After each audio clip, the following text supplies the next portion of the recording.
రామలక్ష్మణులు ఇద్దరు కూడా స్వయంగా వచ్చిన ప్లేస్ అండి ఇది. దీని పేరే శబరి గృహ.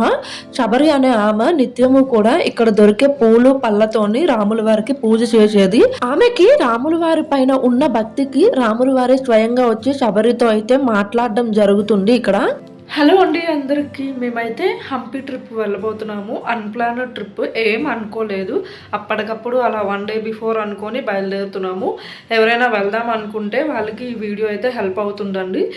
దేనికి ఎంత అవుతుంది అనేది ప్రతి ఒక్కటి కూడా క్యాలిక్యులేట్ చేసి ఎంత బడ్జెట్లో 2 డేస్ ట్రిప్ వెళ్ళొచ్చు అనేది ఈ వీడియోలో అయితే చెప్పబోతున్నాను. ఒకవేళ వెళ్ళని వాళ్ళు ఎవరైనా ఉంటే ఈ వీడియో ద్వారా అక్కడ ఏమేమి ఉన్నాయో అన్నీ కూడా క్లియర్గా చూపించాలనుకుంటున్నాను. వీడియోని మాత్రం తప్పకుండా లైక్ చేయండి. మేము అన్ప్లానెడ్గా వెళ్ళాం కదా, మాకైతే ట్రైన్స్ ఏం దొరకలేదు. బస్ బుక్ చేసుకున్నాం. ఒకరికి 800 పడింది. మీరు ప్లానెడ్గా వెళ్దాం అనుకుంటే ట్రైన్స్ ఉంటాయండి. లింగంపల్లి నుంచి ఈవినింగ్ 5 o'clock ఉంటాయి. డైరెక్ట్ హంపీకి అయితే ట్రైన్ ఉండదు. హోస్పేట వరకు ఉంటుంది. హోస్పేటలో మార్నింగ్ 4 AM కి అయితే దిగుతారు. ట్రైన్ టికెట్ నాన్ ఏసీ అయితే ఒక్కరికి 425 రూపీస్ పడుతుందండి. థర్డ్ ఏసీ అయితే 1140 రూపీస్ పడుతుంది. దాన్ని బట్టి మీరు ముందే ప్లాన్ చేసుకోండి. మేము హంపి వెళ్ళిన తర్వాత రూమ్ బుక్ చేసుకున్నాము. అంటే హోమ్ స్టే అనమాట. ఇది 800 నుంచి మొదలవుతుంది ప్రైజ్. మాకైతే 1 డేకి 1200 పడింది. డైరెక్ట్గా మేము వాళ్ళతో మాట్లాడలేదు. హంపీలో 2 డేస్ తిరగడానికి అని చెప్పి మేము ఆటో మాట్లాడుకున్నాము. ఆటో అన్న మాకు ఈ హౌస్ గురించి చెప్పారు. మేము అలా వెళ్ళిపోయాము. అన్న వాళ్ళు ఏమైనా వేసుకున్నారా లేదా ఏమనేది మాకు తెలియదు. రూమ్ అయితే చాలా బాగుంది. బాల్కనీ చాలా పెద్దగా ఉంది. మేము హంపీలో మార్నింగ్ 5-10కి అలా దిగిపోయాము. ఆటో అన్నయ్య వచ్చి పికప్ చేసుకొని రూమ్ దగ్గర దింపారు. వెంటనే మేము రూమ్లో రెడీ అయ్యి మళ్ళీ మార్నింగ్ 8 o'clockకే బయలుదేరిపోయాము. దారిలో మాకు బ్రేక్ఫాస్ట్ కాపారు. టేస్ట్ అయితే ఏం బాగలేదు. 70 రూపీస్ పడింది ఇద్దరికి. డే 1 మేము నార్త్ సైడ్ మొత్తం కవర్ చేయబోతున్నాము. వీడియో లెంత్ ఎక్కువ అయిపోతుంది కాబట్టి మేము ఏమనుకుంటున్నామంటే నార్త్ సైడ్ వెళ్ళేదంతా కూడా ఒక వ్లాగ్లో పెడదాం అనుకుంటున్నాము. సౌత్ సైడ్ వెళ్ళేదంతా కూడా ఇంకొక వీడియో పెడతాను. దాన్ని బట్టి మీకు అంతా కూడా క్లియర్గా అర్థమవుతుంది కదా. 2 డేస్ తిరగడానికి ఆటోకి అయితే మాకు 4500 పడిందండి. మేము ఏంటంటే తిరగడం ఎక్కువ ఉంటుందేమో, మేము బైక్ రైడ్కి వెళ్ళలేమేమో అని చెప్పి ఆటో బుక్ చేసుకున్నాము. ముందు బైక్ రైడ్ అని బైక్ అడిగాము. ఒక బైక్ అడిగితే 800 చెప్పారు పర్ డే. మీరు బైక్ రైడ్కి వెళ్ళాలనుకుంటే హ్యాపీగా వెళ్ళండి. ఎందుకంటే అన్ని పక్క పక్కనే ఉంటాయి. బైక్ రైడ్ అనేది మనం సెలెక్ట్ చేసుకునే బైక్ని బట్టి ఉంటుందండి. 600 నుంచి 1000 రూపాయల వరకు ఉంటాయి. మీకు ఎలా చూసుకున్నా ఏ బైక్ సెలెక్ట్ చేసుకున్నా 2400 లో అయిపోద్ది 2 డేస్ కి. ఈ నార్త్ సైడ్ లో ఫస్ట్ మనం వెళ్ళేది దుర్గాదేవి టెంపుల్. ఇక్కడే మనకి 12 జ్యోతిర్లింగాలు కూడా ఉంటాయి. అవన్నీ కూడా ఇప్పుడు మనం వెళ్తున్నాము. వీడియో తీయడానికి అయితే మాత్రం మీకు ఆ వీడియోలో మొత్తం చూపిస్తాను. గోసేవ కూడా ఉంటుందండి. అలాగే అన్నదానం కూడా అక్కడ జరుగుతాయంట. దానికి ఎవరైనా డొనేట్ చేయాలనుకుంటే ఎంతో కొంత మనకు కలిగినంత అమౌంట్ ఇవ్వచ్చు. మేమైతే అక్కడ కొంచెం అమౌంట్ డొనేట్ చేసి తర్వాత అలా ముందుకు నడుచుకుంటూ వచ్చాము. ఇక్కడ ఈ లోపలికి అలా వెళ్తే మనకి 12 జ్యోతిర్లింగాలు అయితే ఉంటాయి. అక్కడ వరకు వెళ్ళాలి. ఒక పల్లెటూరు వాతావరణంలో ఉంది. చాలా బాగుంది ఇక్కడ అంతా కూడా. అంటే మాది పల్లెటూరులో పెరిగాం కాబట్టి మళ్ళీ ఇక్కడికి రాగానే మా ఊరే వచ్చామన్న ఫీల్ వచ్చింది. ఇక్కడ తెలుగు మాట్లాడే వాళ్ళు కూడా ఉన్నారు. కొంతమందికి తెలుగు అర్థం అవుతుంది. మీరు మొత్తం దుర్గామాత టెంపుల్ దగ్గర నుంచి 12 జ్యోతిర్లింగాలు తిరగాలి అనుకుంటే మాత్రం ఒక 1/2 కిలోమీటర్ ఉంటుంది. కాబట్టి మీరు వాటర్ బాటిల్ క్యారీ చేయండి. వే టు వ్యాలీ కేవ్ మొత్తం అన్నీ కూడా వీడియోలో కవర్ చేస్తాము. తప్పకుండా మీరు వీడియోని అయితే లైక్ చేయడం మర్చిపోవద్దు. అండ్ ఒకవేళ మీ ఫ్రెండ్స్ అండ్ ఫ్యామిలీ మెంబర్స్ ఎవరైనా ఇటువైపు హంపి ట్రిప్ వెళ్దాం అనుకుంటే మాత్రం వాళ్ళకి ఈ వీడియో ఫార్వర్డ్ చేయండి. వాళ్ళకి హెల్ప్ అవుతుంది అనుకుంటున్నా. ఒక్కరికి హెల్ప్ అయినా కూడా మేము పెట్టిన ఎఫర్ట్ యూజ్ అవుతుందని మేము అనుకుంటున్నాం. మేము చాలా హ్యాపీగా ఫీల్ అవుతాం కూడా. రామాయణంలో వాలి అలాగే సుగ్రీవుడు నివసించిన ప్లేస్ ఇదే అనమాట. అందుకే వాలి కేవ్స్ అంటారు దీన్ని. సీతమ్మ గారు కనబడరు కదా, ఆ టైంలో రాముల వారు వెతుక్కుంటూ ఈ ప్లేస్ కి వచ్చినప్పుడు వాలి అలాగే సుగ్రీవుని హెల్ప్ అడుగుతారు. హెల్ప్ అడిగినప్పుడు చాలా పెద్ద యుద్ధం జరుగుతుంది. ఆ యుద్ధం అంతా అయిన తర్వాత సీతమ్మ గారు జాడ కనుక్కోవడం కోసం ఇక్కడి నుంచి వానర సేనతో పాటు కలిపి వెళ్తారు వెతకడానికి. ఈ గృహ లోపలైతే ఏమీ లేవు. ఇక్కడ అందరూ కూడా మట్టితో ఇలా పెట్టారు. ఇది ఏంటనేది మాకైతే తెలియదు. ఒకవేళ మీలో ఎవరైనా వెళ్ళిన వాళ్ళు ఉంటే దీని గురించి ఏమైనా ఐడియా ఉంటే మాత్రం కామెంట్ పెట్టండి. తెలియంది తెలుసుకోవడంలో తప్పు లేదు కదా. అక్కడ చిన్న చిన్న మట్టి దెబ్బలా కడుతున్నారు కదా, అది దేనికి? ఓకే. దానికి ఏమైనా ప్రత్యేకత ఏమైనా ఉందా? మామూలుగా కడుతున్నారా? ఇప్పుడు మనము 12 జ్యోతిర్లింగాల దగ్గరికి వెళ్ళబోతున్నాము. ఇవి వేరే వేరే దగ్గర ఉంటాయి ఒక్కొక్క జ్యోతిర్లింగం. బట్ మనము 12 ఒకటే దగ్గర ఉండేది ఇప్పుడు మీకు చూపించబోతున్నాను. ఇదే మనకి 12 జ్యోతిర్లింగాల టెంపుల్. ఇక్కడ మనకి 12 జ్యోతిర్లింగాలు కూడా ఉంటాయి. ప్రతి ఒక్కటి కూడా వీడియోలో కవర్ చేస్తాం చూడండి. వీడియో లెంత్ కొంచెం ఎక్కువ అయిపోతుందని చెప్పి కొంచెం ఫాస్ట్ మోడ్లో పెట్టాము. ఇక్కడ మనం ఏ జ్యోతిర్లింగం ఏంటి అనే నేమ్స్ కూడా పైన మనకి బోర్డులు పెట్టారు. దానివల్ల మనకి అన్నీ కూడా క్లియర్గా అర్థమవుతుంది. మనము శివాలయం టెంపుల్కి వెళ్ళినప్పుడు అభిషేకం చేసేటప్పుడు పైన అలా ఉంటుంది కదా, వాటర్ అలా పడుతూ ఉంటుంది. ఇక్కడ కూడా ప్రతి ఒక్క జ్యోతిర్లింగాల దగ్గర కూడా అలానే ఉన్నాయి.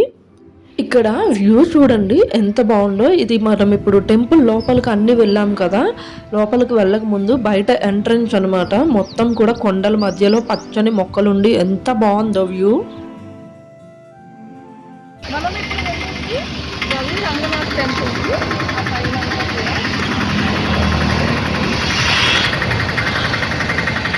ఈ టెంపుల్కి మేము వచ్చేటప్పటికి టైం అయితే మార్నింగ్ 9:30 అయ్యింది.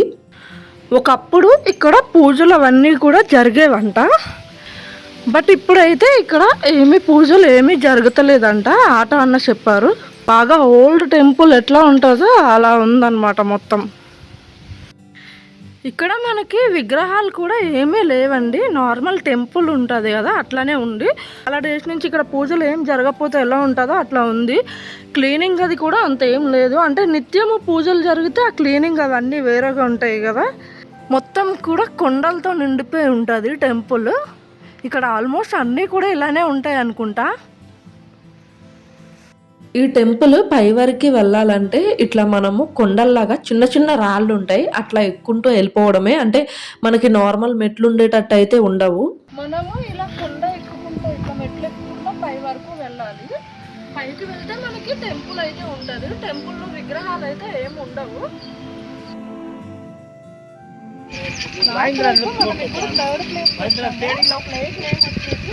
సంపత్ సరోవర్ అయితే మనము ఆ పైకి వెళ్ళాలి. ఆ కొండ పైకి వెళ్ళి మొత్తం టెంపుల్స్ ఉంటాయి, అదంతా కూడా చూడాలి.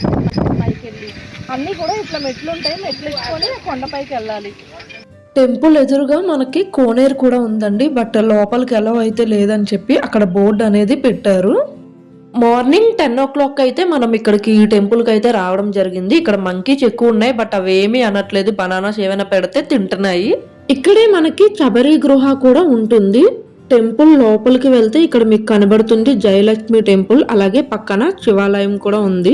ఇక్కడ మీకు కనబడుతుంది కదా, దీన్నే శబరి గృహ అని అంటారు. ఇక్కడ రాముడి వారి పాదాలు కూడా ఉంటాయి. అప్పట్లో ఈ చుట్టుపక్కల అంతా కూడా పూల మొక్కలు, పళ్ళు, అలాగే జంతువులు ఇవన్నీ ఉండేవంట. అక్కడ దొరికే పూలు పళ్ళతోని శబరి అనే ఆమె రాముల వారికి నిత్యము పూజ చేసేదంట. ఒక రోజు రాముడు వారు లక్ష్మణుడితో కలిపి ఈ శబరి గృహకి రావడం జరిగింది. రాముల వారిని డైరెక్ట్ గా చూడగానే శబరి నా ఈ జన్మ ధన్యమైంది స్వామి అని ఆయన పాదాలకి దండం పెట్టుకొని అక్కడున్న పళ్ళు అయితే రాముల వారికి ఇవ్వడం జరుగుతుంది. ఇంకా కథ అయితే చాలా ఎక్కువే ఉంటుందండి ఇక్కడ జరిగింది. మార్నింగ్ 10:30కి బోట్ రైడ్కి అయితే వచ్చాము. అంటే అక్కడ టెంపుల్ అయిపోయినాక డైరెక్ట్గా బోట్ రైడ్ వరకు వచ్చాము. బోట్ రైడ్ ఏంటంటే మనము మిడిల్ వరకు వెళ్ళాలంటే ఒక ప్రైజ్ ఉంటుంది, అదే లోపల వరకు వెళ్ళాలంటే ఇంకొక ప్రైజ్ ఉంటుంది. మనము ఎక్కడి వరకు వెళ్ళాలనుకుంటే వాళ్ళు అక్కడి వరకు తీసుకొని వెళ్తారు. మేమైతే లోపల వరకు వెళ్తామని చెప్పాము. దానికి 2,500 అయితే అడిగారు. తగ్గిమని అడిగాము, బట్ తగ్గదని చెప్పారు. ఆల్రెడీ చాలా మంది వెళ్తున్నారు, అదే ప్రైజ్ అన్నారు. మిడిల్ వరకు వెళ్ళాలంటే 1,600 అన్నారు. అంత దూరం వెళ్ళి మిడిల్ వరకు ఎందుకు, లోపల వరకు వెళ్తే ఐలాండ్ ఇవన్నీ ఉంటాయి, అక్కడ ఫొటోస్ దిగడానికి అన్ని బాగుంటాయని చెప్పారు. ఎలాగో అక్కడ వరకు వెళ్ళామని చెప్పి మేము లాంగ్ రైడ్ అడిగాము. మేము కూడా ఈ బోట్ ని నడుపుతాము అని అన్నయ్యకి అడగగానే ఆ కర్ర మాకు ఇచ్చి ఇలా తిప్పాలి అలా తిప్పాలని చెప్పారు. బట్ మా వల్ల అవ్వలేదు. యాక్చువల్లీ సన్నపూర్ ఐబీ కొరకేల్ రైడ్ ఇది. ఇక్కడ వచ్చి నా పేరు నాగరాజు. టోటల్ 18 మెంబర్స్ ఉంటాము. నా నంబర్ వచ్చేసి 9353450058. చాలా మంది వస్తారు కానీ షార్ట్ రైడ్కి ఎక్కువ తీసుకుంటే లాంగ్ రైడ్, ఎందుకంటే జంగల్ మార్బల్ స్టోన్ దిగడానికి ఇది స్మాల్ ఐలాండ్ సార్. దాని చెప్పండి, స్మాల్ ఐలాండ్ ఇది. ఇక్కడ దిగి మనం రూట్స్ పైన అంతా కూర్చొని మంచిగా ఫోటో షూట్ తీసుకోవచ్చు. ఏరియా మొత్తం ఇలా జంగల్కి వెళ్ళి ఇలా లోపల పెట్టి ఇలా వచ్చి బయట అక్కడ. ఇది మన రైడ్. యూట్యూబర్స్ వస్తే నెక్స్ట్ వస్తారు కదా సార్, అప్పుడు తగ్గిస్తారా? మరి మా వీడియో ద్వారా ఎవరైనా వచ్చారంటే వాళ్ళకి ఏమైనా ఉంటుందా అని చెప్పి మేము అడిగామన్నమాట. నార్మల్గా అడిగితే అప్పుడు డిస్కౌంట్ ఏదైనా చూద్దాం అన్నట్టు నవ్వుకుంటా అన్నారు. ముందు నేను నడిపేటప్పుడు అయితే బోట్ మూవ్ అవ్వలేదు, కొంచెం దూరం వెళ్ళినాక ఇప్పుడైతే ఓకే పర్వాలేదు మూవ్ అవుతుంది. అండ్ బోట్లో వెళ్ళేటప్పుడు మధ్య మధ్యలో ఆపుతున్నారు, ఎందుకంటే అక్కడ ఫొటోస్ అవి బాగుంటాయని చెప్పి ఆ లోపలికి అంతా వెళ్ళి ఫొటోస్ దిగడానికి అన్నిటికి కూడా ఆపారు. లాంగ్ వెళ్ళిన తర్వాత బోట్ని అయితే చాలా ఫాస్ట్గా తిప్పారు అనమాట. తిప్పినప్పుడు బాగానే ఉంది, ఫుల్గా ఎంజాయ్ చేసాం. బట్ తిప్పిన తర్వాత బోట్ దిగడానికి కళ్ళు తిరిగాయి, అంటే అలవాటు ఉండదు కదా దానివల్ల, కానీ బాగుంది. తర్వాత 12 o'clockకి చానాపూర్ లేక్కి వెళ్ళాము. అక్కడైతే వీడియో ఏం తీయలేదు, నార్మల్ వాటర్ ఉంది, అక్కడ కూడా బోట్ రైడ్ అవుతుంది. అక్కడైతే 1000 రూపీస్ అని చెప్పారు బోట్ రైడ్కి. దాని తర్వాత అంటే 12:30కి చానాపూర్ వాటర్ ఫాల్కి అయితే వచ్చాము. ఇక్కడ మీకు కనబడుతుంది కదా, ఇక్కడ మనకి క్లిఫ్ జంపింగ్ కూడా ఉంటుంది, ఎవరైనా వెళ్దాం అనుకుంటే వెళ్ళొచ్చు. మేము యాక్చువల్గా వాటర్లో తడవడానికి అవుతుందేమో అని చెప్పి బట్టలు కూడా ఎక్స్ట్రా పట్టుకున్నాము. బట్ నేనేంటంటే ఆ బోట్ రైడ్కి వెళ్ళాను కదా, దానివల్ల నేను ఒక 1 hour అలాగా బాగా కళ్ళు తిరిగిపోయి చాలా ఫాస్ట్గా తిప్పారు అలవాటు లేకపోవడం వల్ల. మా హస్బెండ్ అయితే నార్మల్గానే ఉన్నారు, నేనైతే మాత్రం కొంచెం కళ్ళు తిరిగినట్టు ఒక 1 hour కామ్ అయిపోయాను. కానీ బెస్ట్ ఎక్స్పీరియన్స్ డే 1 ట్రిప్లోనే నేను ఫుల్ ఎంజాయ్ చేసింది ఏదైనా ఉందంటే అది ఆ బోట్ రైడ్ మాత్రమే. ఫొటోస్ అయితే ఇంకా మాటల్లో చెప్పలేము, అంత బాగున్నాయి. వీలైతే ఈ వీడియో మధ్యలో ఎక్కడైనా ఫొటోస్ యాడ్ చేయడానికి ట్రై చేస్తాను. ఇక్కడ క్లిఫ్ జంప్ కూడా మా హస్బెండ్ నాకు అడిగారు, జంప్ చేస్తావా, చేద్దాం అనుకుంటే చెయ్యి అని. నేను ఇంకా ఆ కళ్ళు తిరగడంలో ఉండి ఇంకా ఇక్కడ సాహసం చేయలేకపోయాను. మొత్తం కూడా వాటర్ ఫాల్స్ అన్నమాట, కొండల మధ్యలో నుంచి వాటర్ ఇలా వెళ్తా ఉంటది. వాటర్ ఫాల్ అయిపోయిన తర్వాత ఇక్కడికి మేము డైరెక్ట్ గా వచ్చాము. ఇక్కడ మీకు హంట్ కనబడుతుంది కదా, మనం అక్కడ తిరగడానికి వెళ్ళినప్పుడు రూమ్ ఇవన్నీ బుక్ చేసుకుంటాం కదా, అట్లానే ఈ హంట్ బుక్ చేయాలంటే పర్ డేకి 4000 పడుతుందంట అక్కడ ఉన్న వాళ్ళు చెప్పారు. మేము అలా వీడియో తీసుకొని ఫుడ్ తినడానికి అయితే లోపలికి వెళ్ళాము. లోపలికి వెళ్ళగానే చాలా రిలాక్స్ గా అనిపించింది. మనకి నార్మల్ గా హోటల్స్ లో టేబుల్స్ ఇవన్నీ ఉంటాయి కదా, ఇక్కడ మాత్రం మనకి బెడ్ లాగా పరుపుల్లా ఉన్నాయి, టేబుల్స్ కూడా ఉన్నాయి. బోట్ రైడ్ అయిన తర్వాత ఇక్కడికి రావడం వల్ల నేనైతే చాలా హ్యాపీగా ఫీల్ అయ్యాను, ఎందుకంటే మనం ఫుడ్ ఆర్డర్ చేసి తినడానికి టైం పడుతుంది కాబట్టి ఈ లోపు మనం హాయిగా రిలాక్స్ అయిపోవచ్చు పరుపు మీద పడుకొని. నేనైతే మొత్తం నార్మల్ అయిపోయింది నా లంచ్ అయ్యేటప్పటికి.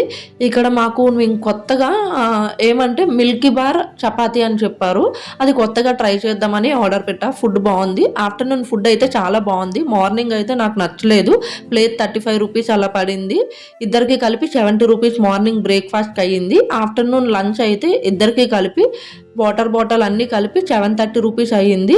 ఆ ప్రైస్కి ఆ ఫుడ్ అయితే చాలా బాగుంది. ఎవరైనా వెళ్దాం అనుకుంటే ఇక్కడ హోటల్ నేమ్ కూడా నేను పెడతాను చూడండి, ఇక్కడికైతే తప్పకుండా వెళ్ళండి. ఫుడ్ తిని ఒక 10 minutes అలా రిలాక్స్ అయ్యి మళ్ళీ బయలుదేరాం.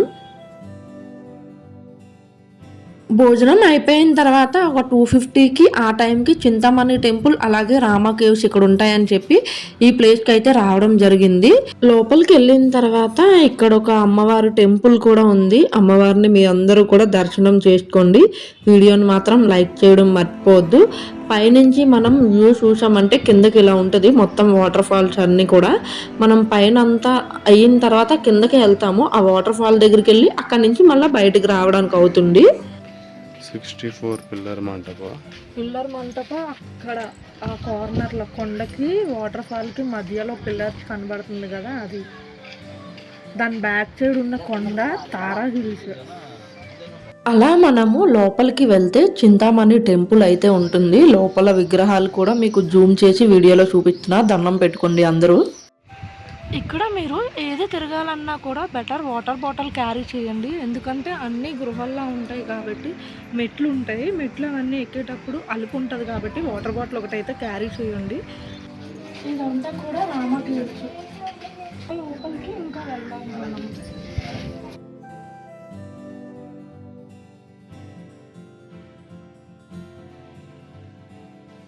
మనం ఇప్పుడు ఉన్నది రామ కేవ్స్.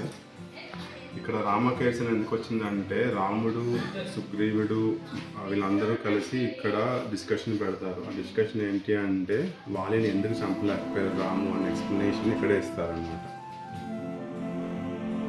తర్వాత మనము రంగనాథ్ స్వామి టెంపుల్కి అయితే వెళ్ళాము. ఇదైతే మేము ఉండే రూమ్ దగ్గరికి చాలా దగ్గర అనమాట, వాకబుల్ డిస్టెన్స్, నడుచుకుంటా కూడా వెళ్ళిపోవచ్చు.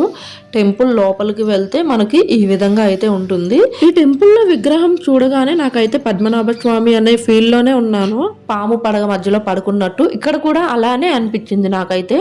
డే 1 ట్రిప్ లో లాస్ట్ ఇదే అనమాట, అంజనాద్రి హిల్స్. ఈవినింగ్ 4 o'clock కి అలా మేము బయలుదేరాము. ఇక్కడైతే మనం ఇక్కడ ఏంటంటే మెట్లు ఎక్కుంటే చాలా పైకి వెళ్ళాలి, కొండ పైకి. అక్కడ హనుమాన్ టెంపుల్ ఉంటుంది. హనుమాన్ దర్శనంతో పాటు అక్కడ వ్యూ పాయింట్ కూడా ఉంటుంది, అది కూడా చూడడానికి అవుతుంది. 20 minutes టైం పడుతుంది పైకి ఎక్కడానికి. చాలా మెట్లు ఉంటాయి, అవన్నీ ఎక్కుంటే 5:15కి వ్యూ పాయింట్ ఉంటుంది, అది చూడడానికి త్వరగా ఎక్కే వాళ్ళు, మధ్యలో గ్యాప్ లేకుండా ఎక్కే వాళ్ళు అయితే 20 minutes లో వెళ్ళిపోతారు. బట్ మాకైతే ఎక్కడానికి అవ్వలేదు, కాళ్ళు నొప్పులు అయ్యాయి ఫుల్గా. 30 minutes ఇలా టైం పట్టింది, హాఫ్ అన్ అవర్ వరకు పట్టింది. మధ్యలో గ్యాప్ తీసుకుంటూ, అంటే 3 times మధ్యలో ఆగాము, ఆగి ఎక్కాము. ఫైనల్గా అయితే మనకి మెట్లన్నీ ఎక్కితే ఇక్కడ కనబడుతుంది కదా, అది హనుమాన్ టెంపుల్. దాని లోపలికి మనం వెళ్ళాలన్నమాట. ఫైనల్గా అయితే నేను పై వరకు రీచ్ అయిపోయాను. ఇక్కడ హనుమాన్ టెంపుల్లో వీడియో తీయడానికి అవుతుంది అనుకున్నాను, బట్ వీడియో నాట్ అలౌడ్ అనగానే నేనైతే వీడియో తీయలేదు. హనుమాన్ టెంపుల్ బయట అంతా కూడా ఈ విధంగా ఉంటుంది, వ్యూ అంతా కూడా. లోపల హనుమాన్ దర్శనం అయిపోయిన తర్వాత మేము ఆ కొండ పైనే ఉన్నాము, ఎందుకంటే సన్సెట్ ఉంటది కదా, ఆ వ్యూ కోసం చాలా మంది దానికోసం వెయిట్ చేస్తున్నారు. ఇక్కడ మంకీ అయితే ఎవరి దగ్గరికైనా అలానే ఎక్కిపోతుంది, ఏం అనట్లేదు కూడా. అంత కష్టపడి పైకి ఎక్కాము వ్యూ కోసం. ఆ వ్యూ రాగానే మీకు చూపిస్తాము. చాలా కష్టపడ్డాము పైకి ఎక్కడానికి, చాలా టైం పడుతుంది ఫ్రెండ్స్, చాలా ఎక్కువ టైం పడుతుంది.